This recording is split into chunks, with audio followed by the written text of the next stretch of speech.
अपन बात अपने सबसे कहबै तो हम प्रधानमंत्री जी के स्वागत में हम कहल चाहिए। इतना काम ही कलथिन है सब जगह भारत में और बिहार के लिए विशेषकर बिहार के लिए इतना ज़्यादा काम कलथी है कि बिहार के स्पेशल राज्य के दर्जा देवे वाला बात कहे वाला लोग के मुंह पर एक तरह से तमाचा लगले है कि भाई ओकरा से ज्यादा आज काम होले है। वही काम में हम कहल चाहिए कि मगध क्षेत्र में संपर्कता को सुदृढ़ करने के लिए आमस दरभंगा एक्सप्रेस हाईवे के निर्माण हो रहे हैं। दूसरा, कोलकाता पोर्ट से बिहार के संपर्कता हेतु वाराणसी कोलकाता एक्सप्रेस के निर्माण भी हो रहे हैं तथा गया औरंगाबाद जिले से वो गुजरते। ओकर बाद गया जिला में 1300 एकड़ में इंडस्ट्रियल मैन्युफैक्चरिंग क्लस्टर का निर्माण भी हो रहे हैं, जेकरा से मगध क्षेत्र में उद्योग से धंधों में विकास होते। बिहार राज्य के ऊर्जा सुरक्षा के लिए नबीनगर औरंगाबाद में 3000 करोड़ रुपए के लागत पर 2400 मेगावाट के नया थर्मल पावर का निर्माण भी हो रहे हैं। उतने ना ईस्टर्न डेडिकेटेड फॉरेन कॉरिडोर के सोमनगर से लेकर के गया पंडाल भाग तक भी निर्माण हो रहे हैं। और बोध गया एवं विष्णुपद मंदिर के समग्र विकास ला भी बात हो रहे है। याद हो तो तोहनी के कि चुनाव के समय में हमनी मांग कैली हल कि काशी में बनारस में जैसे कॉरिडोर बनले है, गया या बोध गया में भी बनले है। आज हम यहाँ पर उपस्थित प्रधानमंत्री के अपने के तरफ से हम साधुवाद दिए कि ये दोनों काम बिहार गया में कर दिलथिन है। वो कर अलावे हमर विभाग है, हमरा सूक्ष्म लघु व मध्यम विभाग दिलथिन है। वो कर चलते बिहार में एको टेक्नोलॉजी सेंटर न हल। वो तरह से इनका आदेश से हम भारत में सरकार से गया में टीटीआरसी की स्थापना के निर्णय ले ली है और पटना में भी वो करे कार्यक्रम चले थे, मशीन वगैरह आ गए है। गया पटना 4 लाइन पक्ष पर वंदे भारत ट्रेन के आज पटना जाने के मात्र 78-80 मिनट लगा है। एक में हमनी सब पहुंच जाये वहाँ। अरवल जहानाबाद बिहार शरीफ पक्ष की ओर से भी लेन की सहमति प्राप्त हो गए है। उतने ना गया जिला में IIM और सेंट्रल यूनिवर्सिटी के भी स्थापना होले है। ये सब प्रधानमंत्री के कृपा से होले है। यही लिए हम इनका बढ़ चढ़ के भी स्वागत करेंगे। और ओकर बाद हम कहल चाहिए कि गया में जैसे पहले हम कहलिए कि हमरा विभाग दिल थी कह करके कि मांझी जी हम अपन कल से सपना के विभाग तोरा दे थियो, तो आज सही कैसन कहलियो कि एगो भी बिहार में टेक्नोलॉजी सेंटर न है। टेक्नोलॉजी सेंटर ऐसा हुआ है जहां मिसाइल बना है, जहां स्पेस में जाए वाला मशीन बना है, जहां आदमी के खोपड़ी बना है, ऐसा यंत्र बना है।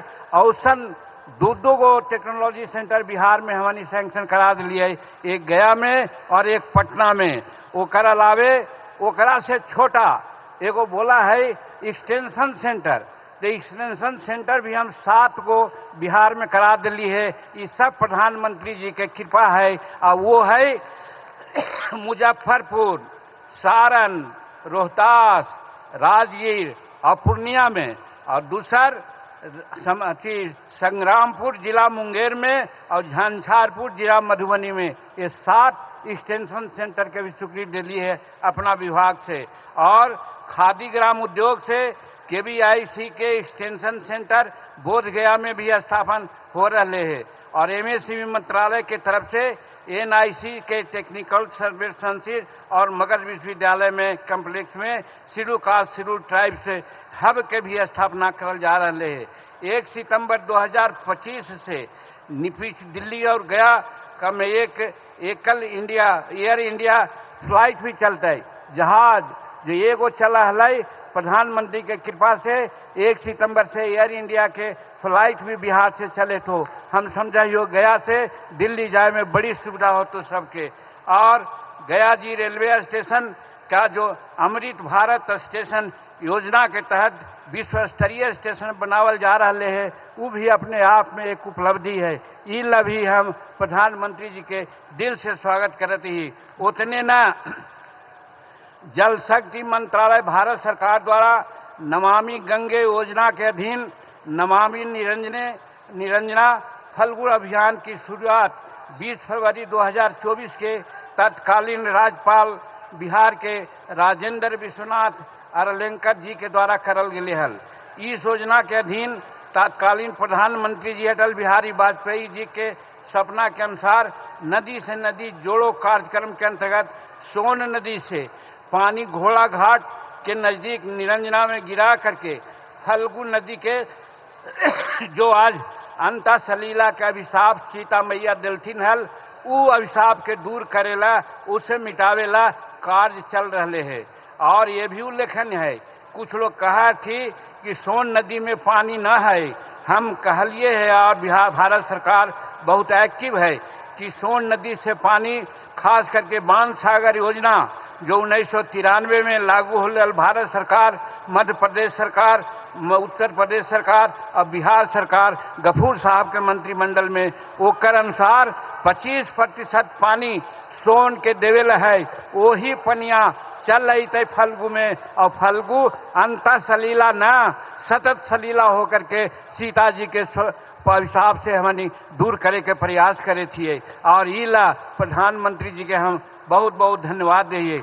और मगध क्षेत्र पे और भी जो कुछ योजना है सेकरा करेला प्रधानमंत्री जी ने स्वीकृति दे दी है, वही ला हम उनका धन्यवाद दिए कि Amas Darbhanga express way highway के निर्माण हो रहे है। और कोलकाता पोर्ट से बिहार के संपर्कता हेतु आप वाराणसी कोलकाता एक्सप्रेस का भी निर्माण हो रहे है, जो गया एवं औरंगाबाद जिला से गुजरते। सोच रहो कितना बड़ा बात हो रहा है प्रधानमंत्री जी के कृपा से।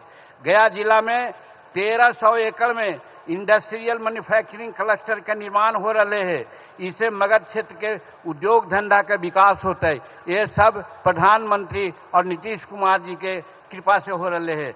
और बिहार राज्य के ऊर्जा सुरक्षा के लिए नबीनगर औरंगाबाद में 30,000 करोड़ रुपया के लागत से 2400 मेगावाट के थर्मल पावर प्लांट के निर्माण हो रहे हैं। ये सब प्रधानमंत्री के कृपा से है। ईस्टर्न डेडिकेटेड फ्राइट क्लस्टर के सोननगर गया पंडाल मार्ग पर भी निर्माण काम चल रहे हैं। और बोध गया विष्णुपद मंदिर के समग्र विकास के लिए जैसे कहलियो कि बोध गया और विष्णुपद मंदिर के एक क्लस्टर भी स्वीकृत हो गए हैं। और ओकर अलावे गया पटना 4 लेन पथ एवं वंदे भारत ट्रेन के अब पटना जाने में मात्र 75 और 80 मिनट लगे है। पहले हम नहीं गया और पटना जहाली 3 घंटा में, आज 1.25 घंटा में। अभी कहल गए कि हमारे मुख्यमंत्री जी वहाँ से 9 बजे चलती है और 10:30 बजे बोध गया पहुँच गलती है। ये सब प्रधानमंत्री जी के कृपा से है। अरवल जहानाबाद बिहार शरीफ पथ पर 4 लेन के सहमति प्राप्त हो गए है। और गया जिला के IIM और सेंट्रल यूनिवर्सिटी का स्थापना होले। इतना काम मगध के लिए और गया जी के लिए ये प्रधानमंत्री और नीतीश कुमार के कृपा से हो रहे हैं। इस वजह से हम दोनों जन के धन्यवाद दिए और स्वागत कर रही है। एक अलावे थोड़ा सा मनवा में ये बात आवा है कि हमरा के यहाँ एक बरंडी सिंचाई योजना है, वो भी पड़ल है। वो करो थोड़ा सा हिंट हो जीते तो वो भी स्वीकृत हो जेते। और फिर स्वर्गीय रामविलास पासवान के बच्चा चिराग पासवान जी यहाँ उपस्थित थी। वो वजीरगंज में एक स्टील प्रोसेसिंग प्लांट शुरू कलती हल और पूर्णिया में कलती हल। पूर्णिया में काम चल रहे है लेकिन वजीरगंज में न चले थे। हम एकरो प्रयास के लिए और हमरा लगा है कि एकरो में काम आगे बढ़ जीते। ये सब बात लेकर के हम प्रधानमंत्री जी के आज स्वागत कर रही है। और सबसे ज़्यादा स्वागत ये गुण कहिए कि पढ़लिए हम कहीं कि जस जस सुरसा बदन बढ़ावा तास दुगन कपि रूप दिखावा। प्रधानमंत्री जी के कई एक मीटिंग में हम गेली है, सब मीटिंग एक से एक बढ़ल जाए थे। और आज गया के मीटिंग और गया में लोग के आगमन सबके झांप दिल के ई वजह से तोहानी के हम बहुत बहुत शुभकामना दियो, बहुत बहुत धन्यवाद दियो। और यही बात कह करके हम प्रधानमंत्री के हृदय के कोना से स्वागत कर रही है और उनका दीर्घायु होवे के हम प्रार्थना कर रही है। बहुत बहुत धन्यवाद। आपके ओजस्वी उद्बोधन के लिए बहुत बहुत आभार श्रीमान। भगवान बुद्ध की तपस्थली गया जी मगध के अद्वितीय वैभव की साक्षी रही है और आज अपने प्रिय प्रधानमंत्री जी के प्रति इस अपार जनसमूह की श्रद्धा एवं स्नेह की साक्षी बन रही है। इन अद्भुत पलों के बीच बिहार के माननीय उप मुख्यमंत्री श्री सम्राट चौधरी जी से आग्रह, कृपया अपने संबोधन के लिए पधारें।